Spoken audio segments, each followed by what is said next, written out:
बिस्मिल्लाहिर्रहमानिर्रहीम। लाखों करोड़ों दुरूदो सलाम मोहम्मद मुस्तफ़ा सल्लल्लाहु अलैहि वसल्लम और आले मोहम्मद पर। मैं हूं उमर दराज गोंदल।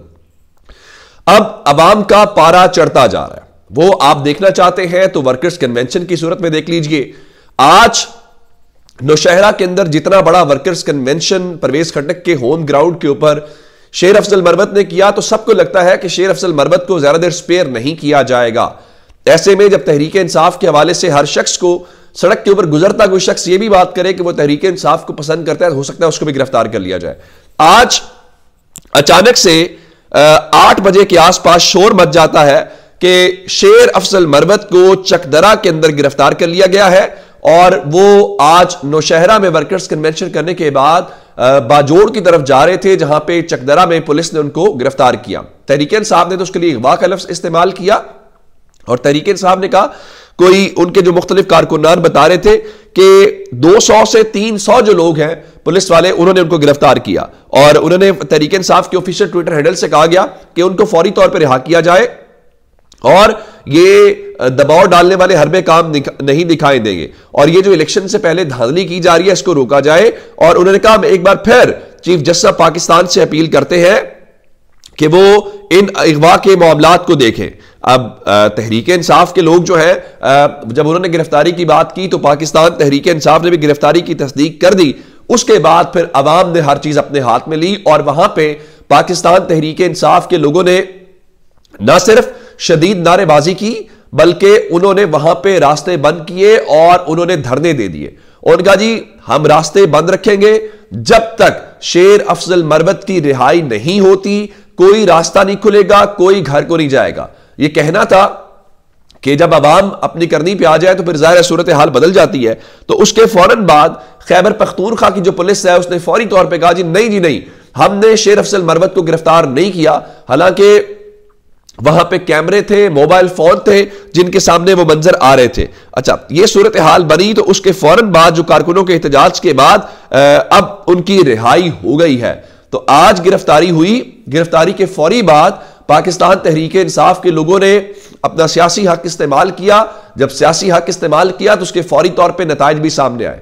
और इस सिलसिले में हमें एक बात जरूर कहनी चाहिए कि पाकिस्तान तहरीक इंसाफ खैबर पख्तूनख्वा जो है वो एक बार फिर बाजी ले गई है। हमें जो सबसे ज्यादा चीजें दिखाई दे रही हैं, जहां पे वर्कर्स को निकालना है, वर्कर्स को बचाना है, अवामी ताकत का मुजाहिरा करना है, वो खैबर पख्तूनख्वा दिखाई दे रही है। उसके फौरन बाद जो है वो शेर अफजल मरवत की जो टीम है उन्होंने उनके ऑफिशियल ट्विटर हैंडल से इस बात की तस्दीक कर दी है कि शेर अफजल मरवत जो है वो अब महफूज मकाम के ऊपर मुंतकिल कर दिए गए हैं और उनके मुताबिक कल वो बाजोड़ कन्वेंशन में जरूर शिरकत करेंगे। तमाम पीटीआई वर्कर्स और इमरान टाइगर से अपील की जाती है कि कन्वेंशन को कामयाब बनाने के लिए भरपूर शिरकत करें। अब इसका मतलब है कि शेर अफजल मरवत के जो अपने लोग हैं वो भी इस बात की तस्दीक कर रहे हैं। तो ये जो चंद मिनट्स या कुछ लम्हे लगे हैं उसमें जीत बिल आखिर अवाम की हुई है कि अवाम का एक मकबूल रहनुमा शेर अफजल मरवत को थोड़ा अरसा पहले शायद कोई जानता भी नहीं था। इवन हामिद खान जैसे लोग कहते हैं कि वो अचानक से एक बंदा आता है और वो हर चीज में दिखाई दे रहा है। आज वो शेर अफजल मरवत इमरान खान के नाम के ऊपर लोगों को निकाल रहा है और इमरान खान के लिए निकाल रहा है। आज वो शायद लगता है कि इमरान खान के बाद तहरीक इंसाफ में मकबूल तरीन आदमी है। वजह क्या है कि इमरान खान ने उसके ऊपर हाथ रखा है और अवाम उसकी आवाज के ऊपर जो लब्बैक है वो कहते हुए हमें दिखाई दे रहे हैं। अच्छा, एक पाकिस्तान तहरीक इंसाफ का वर्कर्स कन्वेंशन है जहां पे उनके लोगों की गिरफ्तारियां हो रही हैं, फिर अवामी रद्द-ए-अमल है।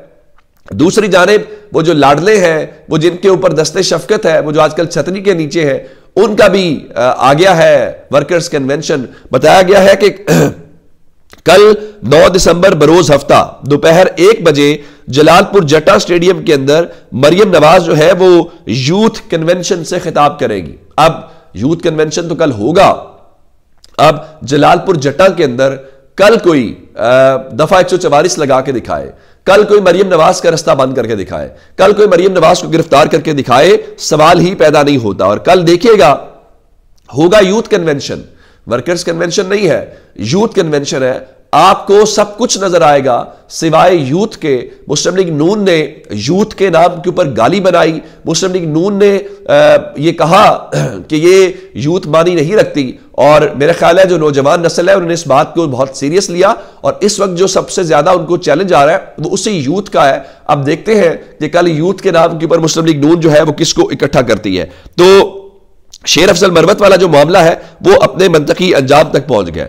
अच्छा, दूसरे नंबर के ऊपर चल के काजी फायज ईसा को लेके बहुत तनकीद हो रही थी कि वो जस्टिस मुज़ाहिर अली अकबर नकवी का केस क्यों नहीं लगा रहे। फिर सवाल यह था कि जो फौजी अदालतों का केस है उसमें जो इंट्रा कोर्ट अपीलें हैं वो क्यों नहीं लगा रहे। इवन तौहीन अदालत आ गई है, उसको क्यों नहीं लगा रहे। आज हसनात मलिक ने उनके पीआरओ क़य्यूम सिद्दीकी को कहा कि आप एक एजेंडे के ऊपर हैं, आप नौकरी कर रहे हैं और आप काजी फायज ईसा के जो है वो पीआरओ है। तो लगता यह है कि काजी फायज ईसा अपने उन पसंदीदा लोगों के वीलॉग्स या उनके सोशल मीडिया को बहुत फॉलो करते हैं या शायद सुनते हैं।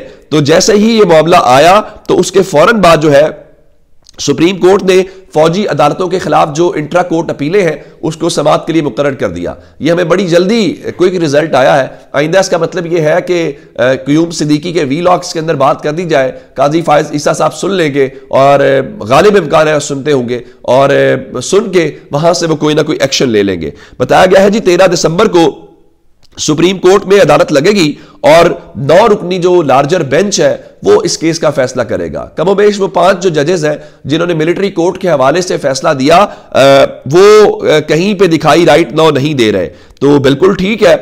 फिर जो जस्टिस अतर मिनल्ला साहब है उनके हवाले से भी खबरें हैं, उनकी मादरत का भी शोर है। तो ये आने वाले दिनों के अंदर चीजें और खुलेंगी। लगता यह है कि इब्तदाई मरहले के ऊपर जस्टिस काजी फायज ईसा साहब ने हाथ खड़े किए हैं। और फौजी अदालतों के बाद जो दूसरा इंपॉर्टेंट मामला था वो जस्टिस मुज़ाहिर अली अकबर नकवी साहब का था कि आपने उनकी दरखास्त को समाअत के लिए मुकर्रर क्यों नहीं किया। आप जिस प्रैक्टिस एंड प्रोसीजर एक्ट की बात करते हैं उसमें 14 दिन में दरखास्त लगनी थी, वो दरखास्त क्यों नहीं लगी। तो अब जस्टिस मुज़ाहिर नकवी केस जो है उसको भी 15 दिसंबर को समाअत के लिए मुकर्रर कर दिया गया है।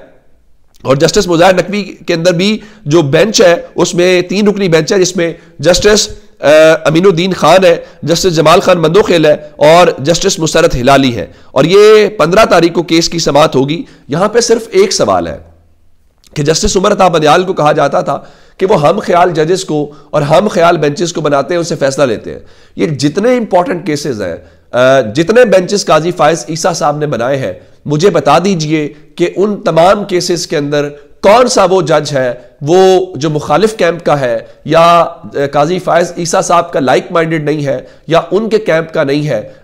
इससे अंदाजा होता है कि काजी साहब जब वो बन रहे थे तो वो अलग सूरत हाल थी। अभी तो तारिक मसूद साहब की जब रिटायरमेंट हो जाएगी और उसके बाद जस्टिस एजाजुल एहसन साहब जो है वो सीनियर मोस्ट हो जाएंगे आफ्टर चीफ जस्टिस, तो उसके बाद जरा और सूरत हाल बनेगी। तो वो काजी फायज ईसा साहब जो हर मामले के ऊपर जस्टिस उमर अता बंदियाल को खत लिखते थे, सदर पाकिस्तान को खत लिखते थे, वो क्या कुछ नहीं होता था, अब फिर उसको होगा। लेकिन अब काजी फायज ईसा साहब जो है वो शायद इतना वो गुस्सा भी उनको आ जाता है, वो अपने ओहदे का भी भरपूर इस्तेमाल करना जानते हैं, फिर वो एलामिया भी जारी करते हैं कि जनाब चीफ जस्टिस को अपनी आईनी जिम्मेदारियों का बखूबी दराक है, बिल्कुल बखूबी दराक है।